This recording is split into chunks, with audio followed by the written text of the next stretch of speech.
R2 back, of course, talking FF7. We're talking some Rebirth, a little bit of the third game as well. We finally have some information coming out of Otakon. There are people that have actually tweeted out like threads of things that were discussed by the panel or actual video evidence of that shit. And you might have seen some of this. There's one particular one about Queen's Blood for the third game that's kind of making the rounds. I've actually seen like articles made about that shit. Just gonna hop right into it. The first thing we are going to look at is a thread of tweets of somebody that was there, of just things that were said during the panel.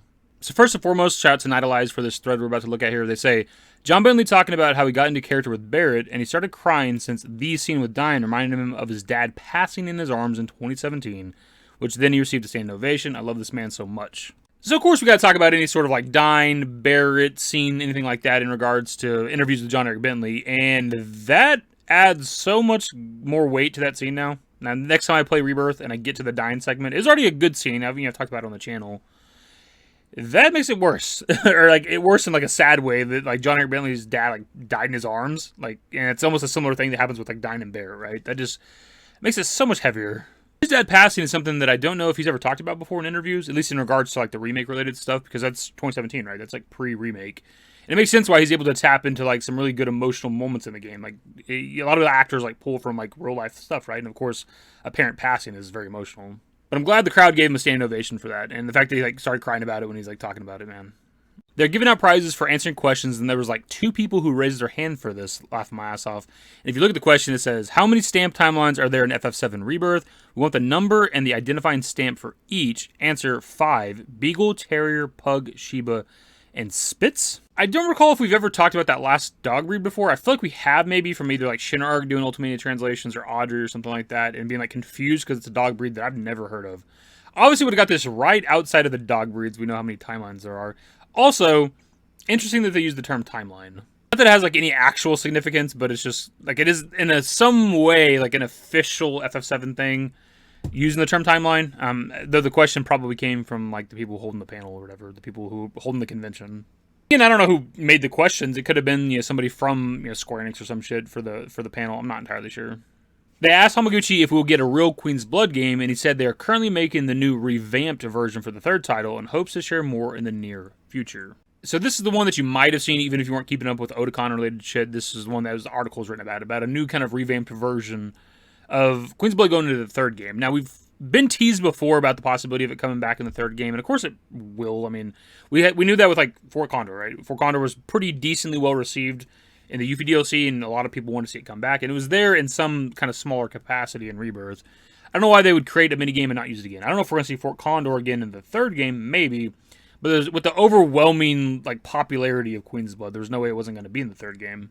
Now, what does revamped mean? I don't entirely know, because I think the game itself is pretty solid. The only complaint I really had for it was like the storyline for it in the game was kind of underwhelming. Like, it wasn't really that hard. There's a few times I did lose, and I'd have to like kind of reset my deck and like kind of cater it towards whoever I'm playing against. But for the most part, I got through almost the entire storyline with like very, very basic cards. It wasn't until like the very last person you play in the storyline that you got to like actually like come up with a real strong deck and strategy. And that power jump there was kind of, I think, kind of dumb, like, for lack of a better term. There's not really like this gradual progression as you're going through the storyline for Queen's Blood where you're kind of having to make your deck stronger and stronger. It's kind of basic shit for the most part all the way through, and then it's just like, it goes from like here all the way to fucking up here with the person you play against and like what kind of cards you need and how you gotta like build your deck and stuff.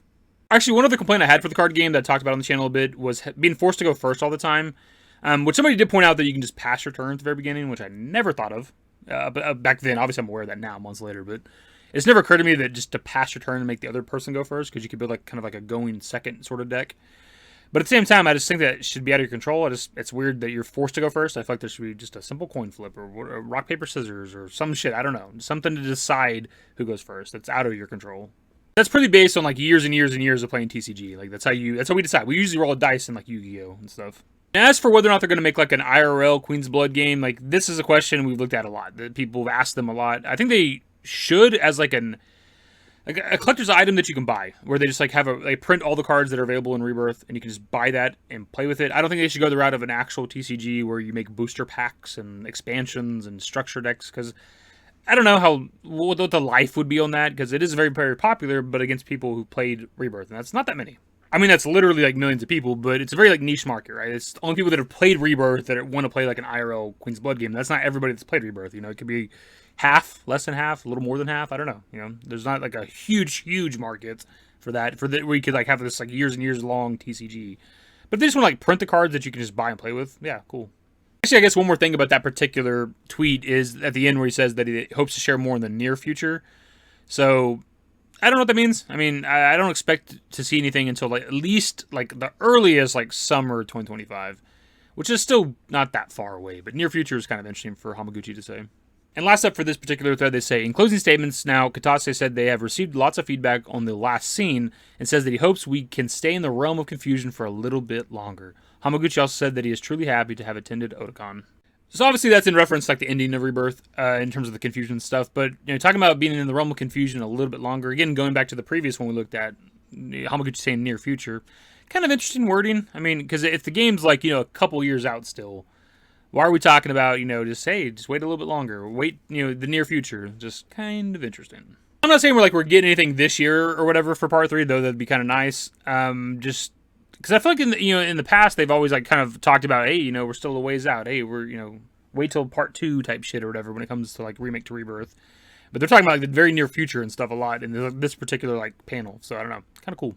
Next up, we're going to look at some stuff from another account, Nominee's friend on Twitter. They actually have a lot of video stuff from the panel, which is pretty cool. I haven't looked through their whole feed, so I don't know what all they have, but they do actually have like a recording of like John Eric Bentley getting emotional talking about, you know, his dad passing and shit. I didn't feel like we needed to play it. It's there if you want to watch it, though, if you want to go to their accounts. I will say, though, in that video, he does mention obviously using his dad for the dying-related stuff, but he also mentioned using like his own kids as like kind of like an emotional point to pull from for like Marlene-related stuff. Which I feel like maybe he's talked about that before. I could be wrong on that. But that makes a lot of sense, obviously. If you're like a father in a game, you got kids in real life, it's probably pretty easy to pull like an emotional scene out of that. Speaking of that, I do want more of Baird and Marlene in the third game, and we're probably going to get that. But I do wonder how they're going to do it, considering the ending of the original game, because it just ends, right? Like, live stream helps Holy Stop Meteor. The game just rolls the fucking credits. Like, it's a really abrupt, like, no answers kind of ending, and then it's like 500 years in the future and you see the Red 13 stuff, right? So I do wonder how they're going to wrap up this, you know, third game, right? Like, considering how there was an ambiguous ending with the first one. So first up, we have a kind of simple one. The devs support that Yuffie will be getting a good portion of lines for part 3. Not really surprised. We know there's going to be the Wu-Tai related stuff, so we'll just, if you like Yuffie as a character from the DLC, from Rebirth, there'll be even more Yuffie in the third game. There's been some controversy in the FF7 Rebirth community lately about this, so here's both the question and how Britt responded to it. Cloud and Tifa's relationship is something beautiful and rare, and I think was well said, Britt. So I didn't happen to see this, but I imagine it was probably shipping-related stuff, which is what, you know, a lot of the drama is in the community. It's either that or theory. If you're talking about theories or shipping stuff, that's like the only kind of drama we have in the community. But kind of what she says, more or less, like the TLDR is just like the history Cloud and Tifa have. You know, it goes back to their childhood. That's where the deepness of the relationship kind of stems from, which is what I've talked about a lot on the channel. You know, it's when we talk about shipping stuff, and we try not to talk about it too often on the channel. Well, I've always said that it's, you know, Cloud, Tifa, Aerith, Zack, right? And it's not that like Cloud and Aerith can't have feelings for each other, because they certainly do. I mean, you have to be blind playing these games to not notice that. But there's like a lot of history for Cloud and Tifa, even though they weren't necessarily close growing up. They both liked each other from a distance, right? They've still always been interested in each other since they were kids. And you can see them a lot closer than we've ever really seen them in the FF7 compilation with Rebirth, because they actually kiss, right? Whether or not certain things are canon, I guess with the date scene or whatever, they're technically all canon.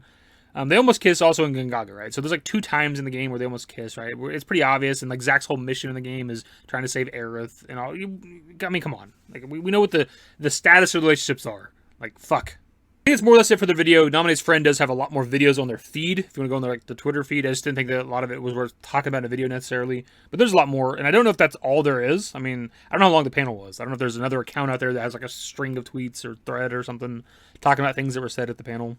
We got some kind of interesting stuff out of this. You know, that's why I always want to look forward to these events and hope that there's a video that we can look at to like talk about and discuss, because there always is things to talk about. I know there is probably other stuff, because I did see like a Matt Mercer video, because he wasn't there obviously for the panel, but I'd seen like a video played at Otakon.